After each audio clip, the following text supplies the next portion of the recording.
If you were asked to say what Jesus did mainly in his life, many people, perhaps yourself, would say, well, he went around healing people. That's the thing that seems to stick in people's minds. I was once beginning a story to a class of children, and I said, Jesus went into a town where the man was very ill, and straight away I heard a little boy say to the girl next to him, I bet Jesus healed him. That was the impression we have. If you learn of it simply from what you hear read on Sundays. But if you took the whole gospel, whether it's Matthew or Mark or Luke, the pattern of it is the early part, or say first third or so, when Jesus starts his ministry, then he really is mobbed by people coming all the time for healing, and the number of people he healed. And then Jesus saying, but don't tell anyone.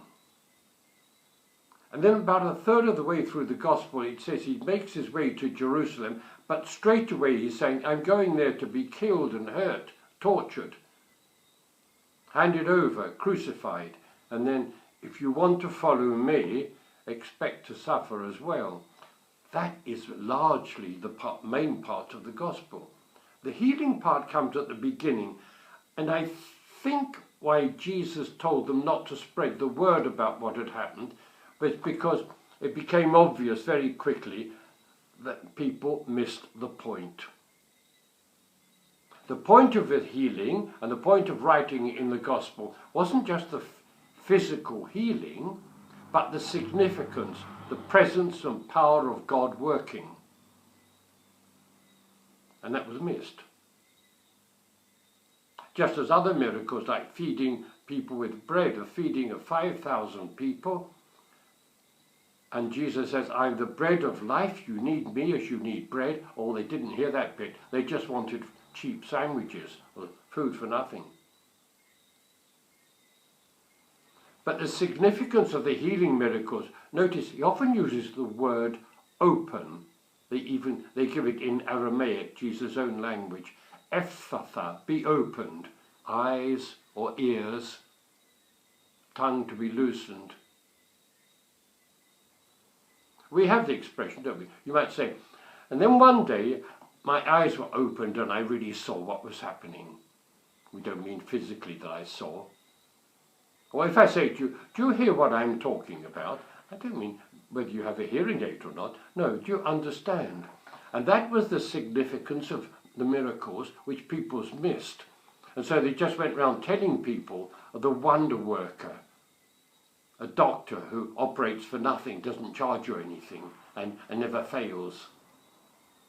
And that is not the message Jesus was trying to convey. Jesus wanted to convey his real compassion for people.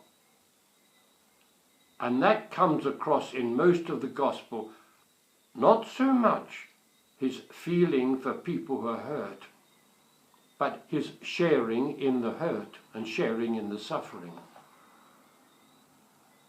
As you know, Jesus really suffered, but he never explained suffering. He said, if you follow me, you will get hurt. But he never explained it. He shared. And that is where we find compassion. Real compassion is being with someone who is suffering, sharing it in a way. I don't know if you ever sat beside the bed of a person who perhaps in a coma or can't respond anyway, and the nurse says, no, he knows you're there, but just stay there. And you say, well, can I do something? No, just stay there. Well, I must do it. No, just be there. Compassion is being with a person who's hurt, not giving advice, not helping, being there for the person, supporting them. Jesus shared our suffering. Jesus suffered for us, but never explained the value of suffering. And people's reaction to that can be twofold. Just as with the miracles, some simply went for the external physical thing, And some saw the deeper meaning and wanted Jesus himself, not just what he offered. And so, when we come to suffering and things seeming to go wrong, some people say, how can God allow this? God is so cruel. And others come closer to Christ even in the suffering. I read some time ago about a concentration camp under the Nazis, when I think someone had escaped or something like that. So to punish them or give example, all the prisoners had to come and watch two people being hanged slowly. One was an old man, he died fairly quickly. The other was a teenager and hung there for a long time in great pain. And the prisoners had to watch this. And it is said that one man said, "Where's God now?" And another man said, "He's there. God is hanging there." And the other man felt the presence of God suffering with them. And that does illustrate the two reactions we get to, how can God allow this? People can say that with great feeling and anger. And if they ask a priest to explain it, I think the priest would be a fool to say if he could. Jesus never explained it, the value of suffering. But I have noticed that very often when there's some big tragedy, the people who most react against it, how can God allow this, are often not the people really involved. 3 years ago there was terrible flooding in the Philippines. The tragedy in that country was terrible, and people were saying, I can't understand how God could allow this. But the people in the Philippines were praying. The people in the Philippines went to church. The churches were flooded. They could hardly get in. But they turned to our Lord. And that's what happened to us during the Second World War when there was bombing in London. There wasn't anger against God. There wasn't a revolt against God. People prayed for help, but with confidence, and very often, believe it or not, with gratitude for what had been given them. The same to a large extent is happening now with refugees flooding across Europe. We don't know the solution, how we need to help them, we know that. And some people really, that God is so cruel. And others, especially the refugees themselves, in great suffering, are turning to God. It's very difficult when someone is suffering, say, you must trust in the Lord. The communists used to say, yes, you Christians, funny teaching, work all day, feed on hay, there'll be pie in the sky when you die. Making fun of it. But when a person is suffering, sometimes it's offering this suffering with Jesus. It may sound phony if you've never been there. Especially if it's physical suffering. I simply offer it with the Lord, but sometimes with great tragedy. And although I can't explain, as Jesus never did, what is the meaning and the value of suffering, I don't see any value in it at all. At the same time, I must admit again and again, I have experienced, when I ask people, where did you feel God touching you? The presence of God. Sometimes it is in that. One man who was a priest and paralyzed very soon after he was made a priest. So he spent 30, 40 years hardly being able to do anything. He could move his neck and he could move his arms, but he was totally paralyzed. And I just said to him one day, Tad, will you accept this from the Lord? And he said, on good days, but I had many bad days. Just about 3 years ago, a group of women in the parish where I am asked if I would come and pray with them. They had a sort of prayer group.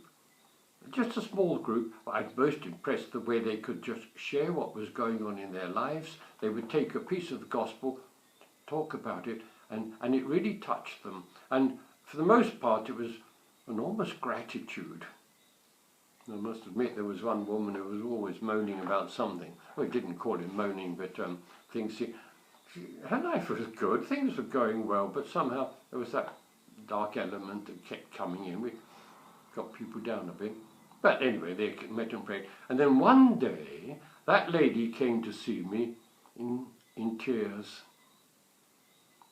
She had a little girl about 3 years old and a little boy who was nearly 1 year old.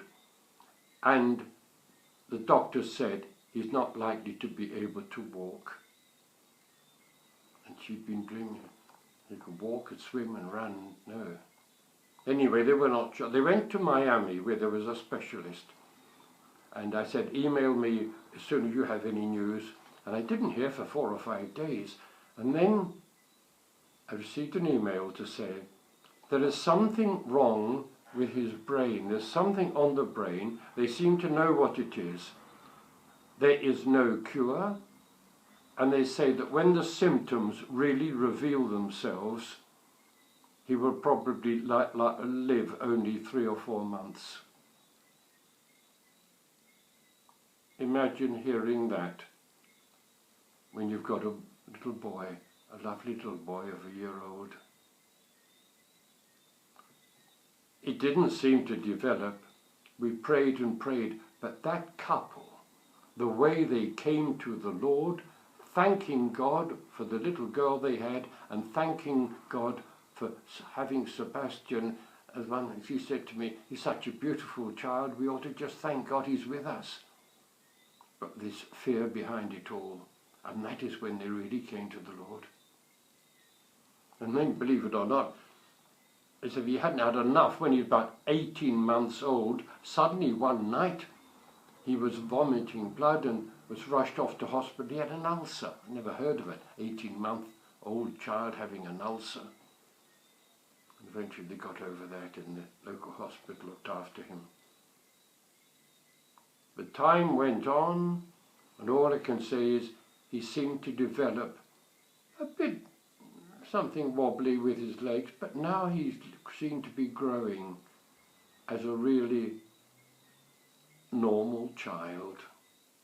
They left our parish a month ago and went to Toronto, partly because of the father's job, but also because they have the great specialist who does really know what he's talking about. The boy has been examined, and I received an email yesterday, quite out of the blue, saying there is no trace of anything wrong with him. They can't even find a scar left with the ulcer.